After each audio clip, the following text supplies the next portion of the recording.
Assalamualaikum warahmatullahi wabarakatuh.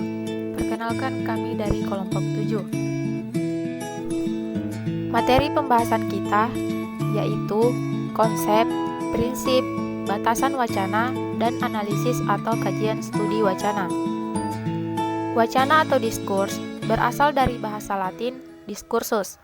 Istilah ini menunjuk pada aturan-aturan dan kebiasaan-kebiasaan yang mendasari penggunaan bahasa baik dalam komunikasi lisan maupun tulisan.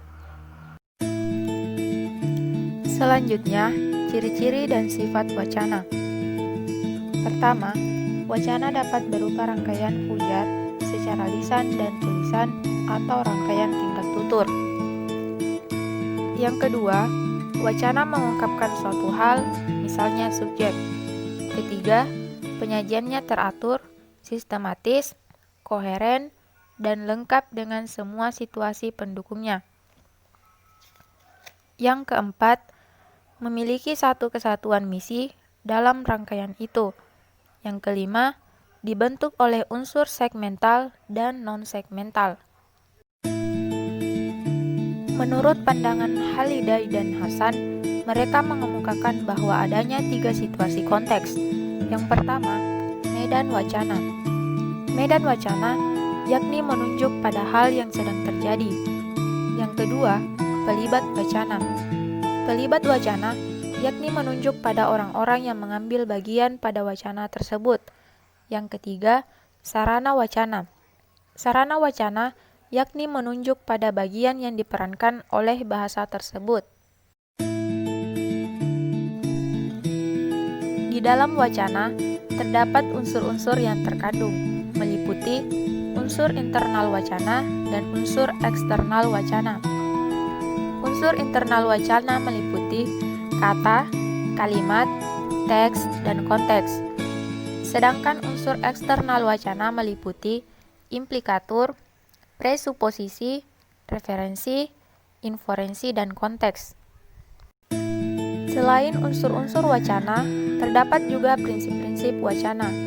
Adapun prinsip wacana yang dimaksud yaitu 1. Tujuan. Setiap wacana yang akan dihasilkan harus mempunyai tujuan.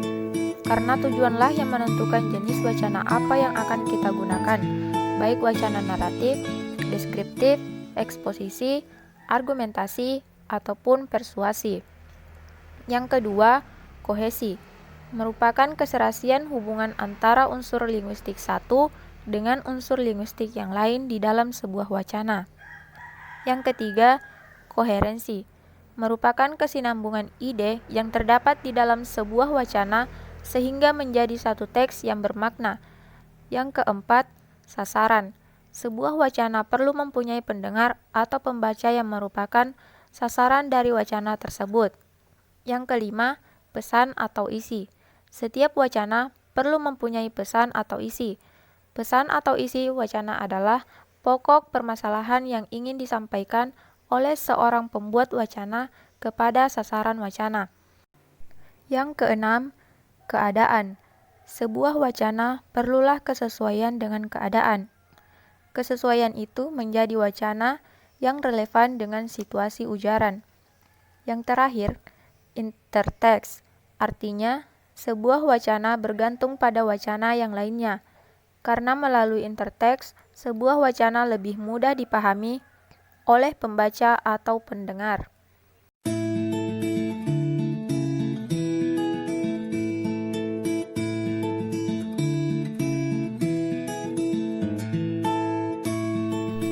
Kemudian, analisis wacana sebagai disiplin ilmu dengan metodologi yang eksplisit dapat dikatakan baru benar-benar berkembang pada awal tahun 1970-an, dan analisis wacana pertama kali diperkenalkan dalam linguistik oleh Selling S. Harris pada tahun 1952. Istilah analisis wacana baru muncul sebagai upaya untuk menghasilkan skripsi bahasa yang lebih lengkap serta terdapat fitur-fitur bahasa yang tidak cukup jika hanya dianalisis menggunakan aspek struktur dan maknanya saja. Berikut ini adalah analisis 2 ujaran yang berbeda. Yang pertama, hati-hati banyak anak.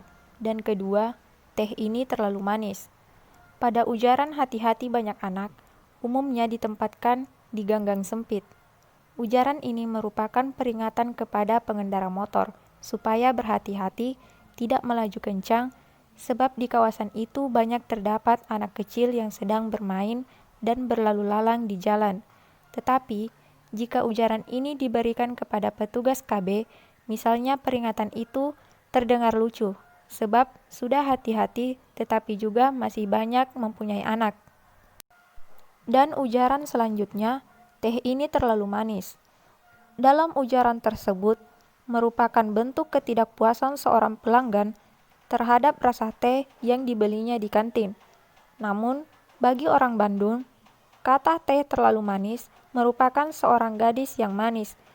Guna memahami ujaran tersebut, analisis wacana akan menginterpretasikan dengan menghubungkan kedua ujaran tersebut dengan konteks tempat adanya ujaran, orang-orang yang terlibat dalam interaksi, pengetahuan umum mereka, kebiasaan terhadap adat istiadat yang berlaku di tempat itu, dan lain-lain sebagainya.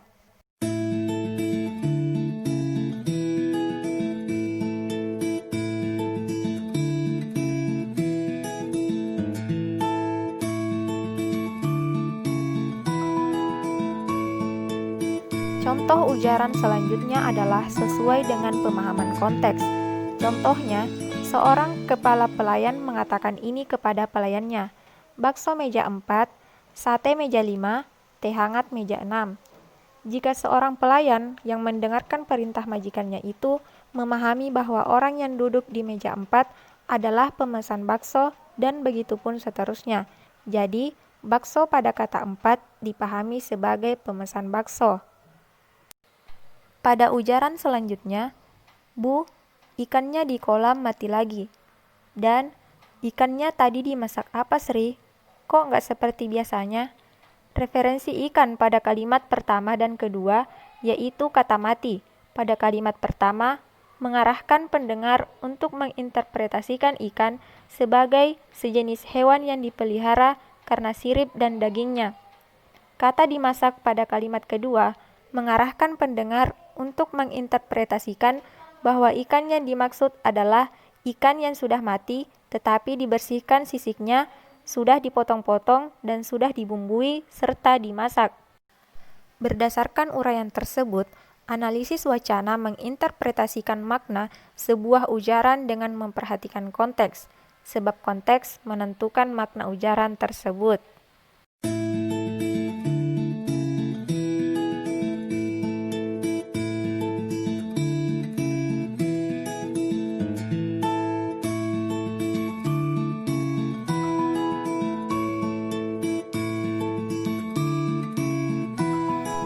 Konteks yang dimaksud pun meliputi konteks linguistik dan konteks etnografi. Konteks linguistik berupa rangkaian kata-kata yang mendahului atau mengikuti, sedangkan konteks etnografi berbentuk serangkaian ciri faktor etnografi yang meliputi misalnya faktor budaya masyarakat pemakai bahasa tersebut.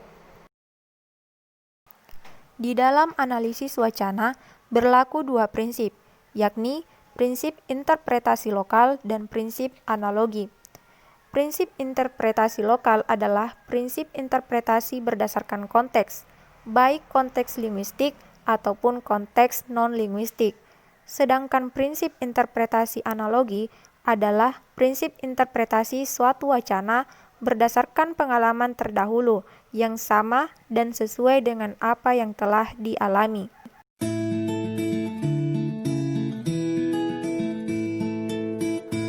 Analisis wacana dapat dilakukan pada wacana dialog maupun monolog.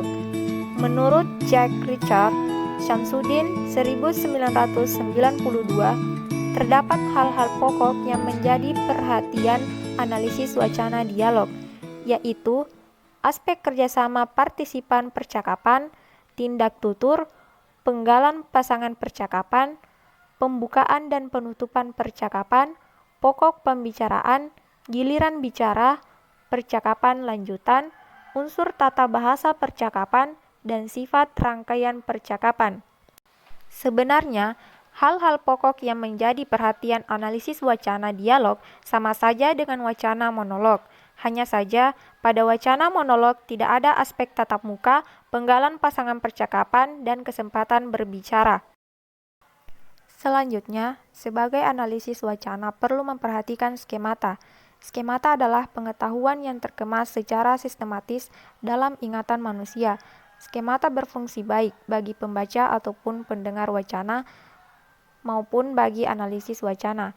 Bagi pendengar atau pembaca, skemata berfungsi untuk memahami wacana, melakukan analisis berbagai aspek wacana, baik elemen wacana, struktur wacana, acuan kewacanaan, kohesi dan koherensi, dan lain-lain.